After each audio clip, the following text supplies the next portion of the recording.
Pencopotan Endar Priantoro telah membuat gaduh KPK. Tapi ini bukanlah kali pertama. Di bawah kepemimpinan Firly, sejumlah perkara pegawai menjadi gaduh karena rentan kepentingan politik. Untuk membahasnya telah bergabung mantan Kasatgas Penyidikan KPK Novel Baswedan dan mantan pimpinan KPK Saud Situmorang. Pak Novel, selamat sore. Selamat sore. Sudah malam ya. Terima kasih. Selamat malam Pak Saud. Ya, sama malam kembali. Saya ingin ke Pak Novel terlebih dahulu. Pak Novel, kegaduhan KPK di rezim Firly kali ini ternyata tidak berhenti di era Novel DKK istilahnya. Dan kegaduhan jilid 2 ini kini melibatkan institusi lain, yakni Polri. Apa tanggapan Anda Pak Novel?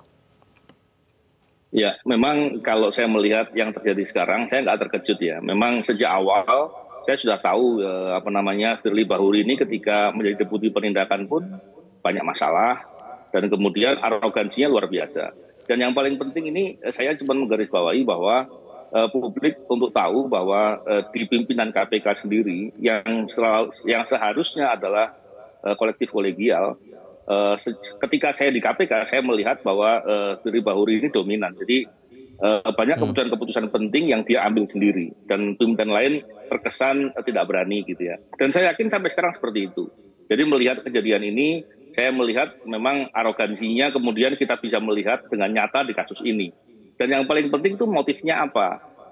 Soal motif saya menduga ada kaitannya dengan mengenai ditemukannya dokumen rahasia KPK di Kementerian SDM yang itu diduga kuat berasalnya dari Firly Bahuri dan itu diketahui oleh Brigjen Endar.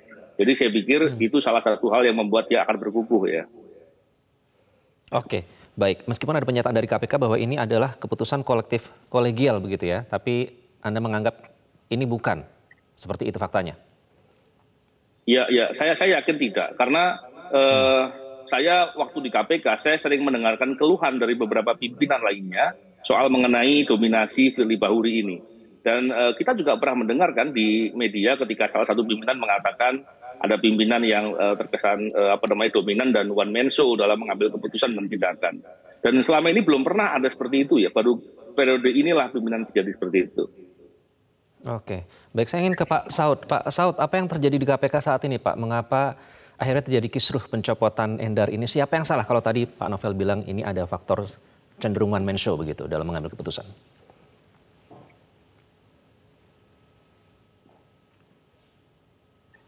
Halo, kedengeran ya? Ya, silakan Pak Saud. Tadi sudah dengar? Ya, kalau kita lihat mulai dari tahun 2018, tahun 2019, 2020, 2021, 2022 sampai 2023, yang bersangkutan itu kan selalu menimbulkan masalah. Kita keluar aja dulu dari 2019 yang diadukan karena dia bertemu dengan pihak yang ada kaitan dengan yang ditangani. Tahun 2020 itu paling tidak ada tiga kontroversi gitu ya mengenai pencabutan 36 kasus, kemudian helikopter segala macam, terus kemudian ada masalah juga dengan OTT Kemensos. Seingat saya mungkin nggak tahu Pak Novel masih di sana atau tidak, tapi ada kaitan dengan apa waktu itu. Kelanjutan dari OTT itu mandek. Itu lebih diwarnai oleh yang bersangkutan. Kemudian tahun 2021, itu Januari juga ada semacam kayak perubahan nomenklatur ya. Terus kemudian masuk ke bulan berikutnya April ada gimmick-gimmick yang di lapas segala macam itu. Terus masuk ke Juli 2021 itu juga ada persoalan-persoalan yang kaitannya dengan lingkungan kerja di KPK yang mengenai fasilitas pegawai, di mana pegawai kalau mau operasi boleh dibayari oleh instansi luar itu kalau masih ingat ya. Kemudian pada 2021 Julinya juga Ombudsman mengatakan ada maladministrasi. Maladministrasi itu korupsi bahasa lainnya. Itu 2021. 2022 ada lagi masalah-masalah yang menyangkut yang kita lihat itu adanya SMS blasting itu juga ribut. Dibiayai oleh siapa, isinya kayak apa gitu ya. Terus kemudian ada juga spanduk-spanduk itu 2022. Masuk ke 2023 makin ngaco lagi. Dan kalau kita lihat gambarnya memang itu sangat coloring by the politics ya. Masuk ke 2023 itu dimulai dengan Januari yang dialog dengan BPK segala macam itu, terus terakhirnya Pitro minta keluar ya kan, Direktur Penuntutan, dan terakhir hari ini yang disampaikan oleh Pak Novel, kita mendengar ada lagi semacam rahasia yang bocor, diduga ada peran yang bersangkutan. Setelah kemudian sebelumnya Endar dan Karyoto kalau saya bilang hampir di TWK kan gitu lah, kira-kira gitu. Oke. Artinya memang tadi setuju dengan pernyataan dari Pak Novel terkait dengan kontroversi sosok dari pimpinan KPK ini sendiri. Bahkan tadi menyebut timeline, sedikit flashback ke belakang. Nah, tadi Pak Novel Anda sempat menyebut pernyataan terkait dokumen yang bocor dan sebelumnya juga ada dugaan kaitan dengan Formula E. Nah, bagaimana menghubungkan fakta ini dengan pencopotan Endar? Nanti kami akan hadirkan jawabannya usai jeda. Tetaplah bersama kami di Prime Time News. Anda kembali di Prime Time News, pemirsa. Saya ingin kembali ke Pak Novel. Pak Novel, tadi Anda sempat memunculkan pernyataan terkait dengan dokumen yang bocor dan sebelumnya juga ada dugaan kaitan dengan Formula E. Bagaimana menghubungkan fakta ini dengan Endar, Pak Novel? Ya, memang kalau melihat Formula E yang pertama, karena disampaikan tadi juga ya, memang itu sudah banyak dibahas oleh media ya, dan saya pikir itu jelas karena ada upaya untuk memaksakan kehendak, dan saya kira upaya memaksakan kehendak itu sangat tidak lazim di KPK dan pastinya akan ada penolakan ketika tidak berbasis kepada fakta dan alat bukti. Jadi lebih kepada upaya untuk mengkriminalisasi. Tapi saya tidak ingin bicara lebih banyak soal itu. Saya lebih tertarik untuk berbicara mengenai fakta yang terkait dengan bocornya dokumen di Kementerian SDM. Ini baru pertama kali terjadi ya, yang separah ini ya. Kenapa? Karena yang diduga dilakukan oleh pimpinan KPK sendiri, dan itu berkaitan dengan pihak berperkara. Artinya pihak Kementerian SDM yang diduga menerima informasi itu adalah pihak berperkara. Berbeda ketika zaman Pak Abraham Samad, ketika ada dokumen bocor itu oleh SPRI-nya Pak Abraham Samad, Ketua KPK. Itu bocornya adalah sprindik dan bocornya kepada media. Ini bocornya kepada pihak berperkara. Kita harus juga lihat di kasus Robin contohnya. Di kasus Robin itu salah satu penyidik yang diduga juga membocorkan informasi dan kemudian ternyata membocorkan informasi itu nggak gratis. Nah, disitulah diduga ada upaya pemerasan atau upaya suap. Oleh karena itu, saya lebih melihat masalah utama yang lebih penting adalah terkait dengan dugaan adanya tidak pidana korupsi dengan kebocoran itu tadi. Dan ini berhubungan dengan yang diduga perbuatan. Bagaimana bisa terjadi, Pak Novel, dan siapa yang bermain? Ya, saya kira itu kan banyak dibahas sekarang di media sosial. Saya juga menyimak di media sosial soal itu. Dan saya yakin itu valid ya. Karena biasanya informasi-informasi begitu valid. Oleh karena itu tuh perlu ditelisik dengan lebih jelas. Karena bisa dibayangkan kalau seandainya benar pimpinan KPK ternyata punya kepentingan dengan suatu perkara, membocorkan informasi rahasia dalam penyelidikan, dan itu akan berdampak dengan perkara. Dan saya yakin Brigjen Endar ini orang yang sangat tahu karena penyelidikan tentunya di bawah dia. Inilah yang kemudian menjadi penting. Kita harus lihat bahwa saya justru menduga inilah salah satu faktor yang paling utama yang membuat Firly Bahuri akan memaksakan kehendak, akan mendepak Endar dari KPK. Karena kalau dia masih ada di KPK tentunya Anda yakin akan berbahaya. Itu karena memang tipikal Firly atau bagaimana? Bukti. Ya, saya sangat yakin ya, karena memang informasi itu juga saya mendengar, walaupun mengkonfirmasinya tentu perlu langkah lebih lanjut ya. Dan saya melihat inilah saatnya pegawai KPK mesti harus berani melaporkan ke penegak hukum. Karena kalau pimpinannya justru bermasalah dalam masalah yang sangat serius dalam masalah korupsi, tentu bagaimana mau diharapkan bisa bekerja benar. Jadi saya ingin menggarisbawahi di poin yang paling penting menurut saya itu. Pak Saud, apakah kisru ini artinya pengelolaan SDM di KPK bermasalah? Apalagi tadi kita kaitkan dengan masalah kebocoran dugaan yang dikatakan oleh Pak Novel. Iya, sangat bermasalah ya. Masalahnya sih banyak ya.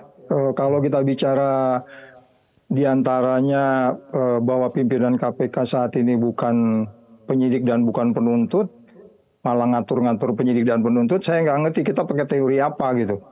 Ya, itu kesalahan lain dari sisi undang-undang itu. Jadi SDM itu memang mungkin dia lebih banyak bermanuver di SDM dalam kaitan stylenya, kita bisa paham gitu. Tetapi ternyata ujung-ujung yang dilakukan itu tidak hanya manuver di SDM untuk bicara efisiensi dan efektivitas, tapi larinya ke konsekuensi pidana yang dilakukan yang bersangkutan. Saya pikir kan paling enggak sejak 2019 katakan, atau kalau memimpin itu mulai dari 2020 sampai 2023, hampir setiap tahun ada satu kasus yang kita lihat ada masalah dengan pengelolaan operasi dan pengelolaan SDM. Jadi kombinasinya pengelolaan SDM-nya dan yang intinya adalah kalau dikutip yang disampaikan Novel tadi, memang one man show yang disampaikan oleh pimpinan yang lain itu kan sebenarnya kalau dalam bahasanya komunikasi itu kan detail. Jadi itu along his career in KPK dia itu one man show. Orang kecenderungan tidak hanya di satu hal, dan terbukti banyak hal dia cenderung untuk dominan satu sama lain, sehingga kemudian kita melihat konsekuensinya adalah saya mengatakan ini nggak boleh dibiarkan walaupun ada sisa waktu. Kalau nggak nanti ini akan menjadi cerita jelek di dalam bagaimana KPK dikelola sejak undang-undang baru itu. Yang menjadi pernyataan selanjutnya adalah Pak Novel, kalau pernyataan KPK bahwa ini terkait dengan peraturan Komisi Kepegawaian dikembalikan ke instansi asal kalau melakukan pelanggaran. Sementara sejumlah analis menyebut ini tidak ada pelanggaran berat yang dilakukan, lalu mengapa dicopot begitu.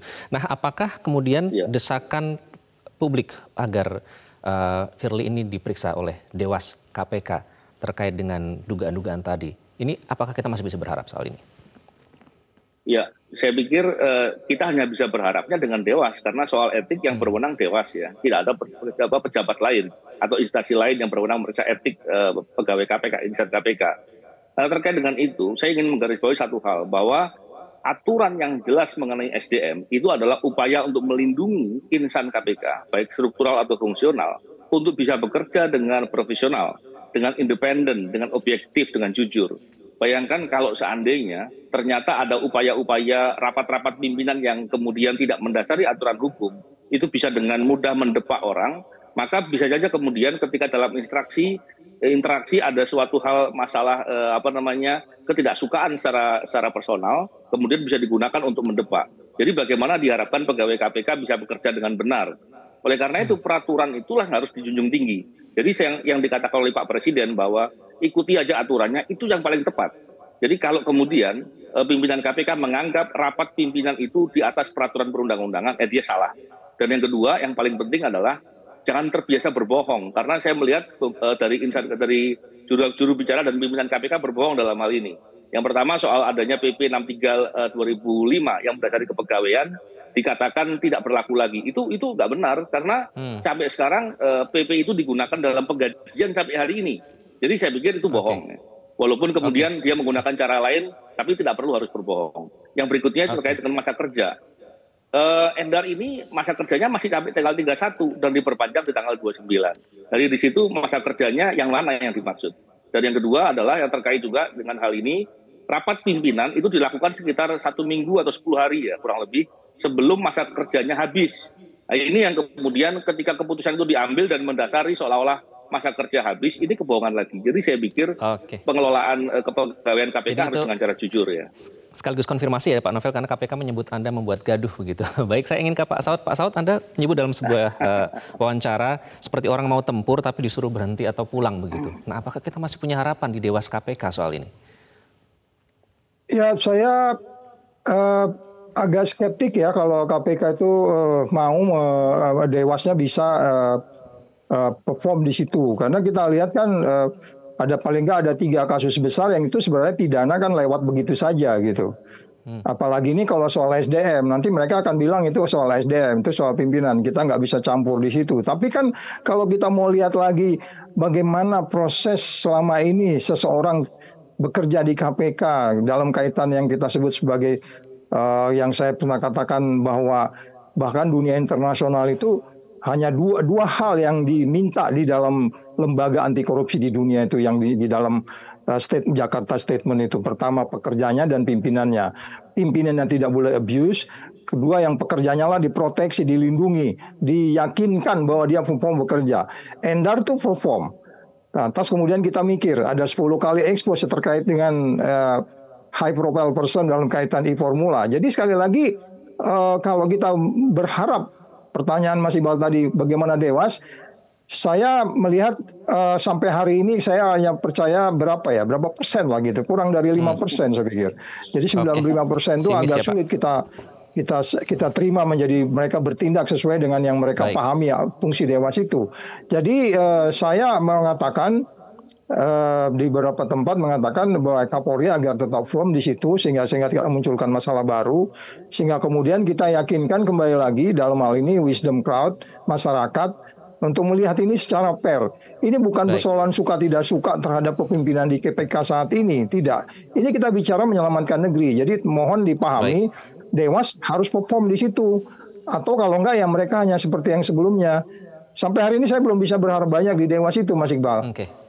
Baik, bahkan cuma 5%. Pak Saud, terima kasih. Saya akhiri dengan pernyataan Anda yang menyatakan bahwa KPK jangan sampai jauh dari nilai pemberantasan korupsi. Pak Novel, terima kasih. Dan Pak Saud, terima kasih sudah bergabung bersama Prime Time News Metro TV.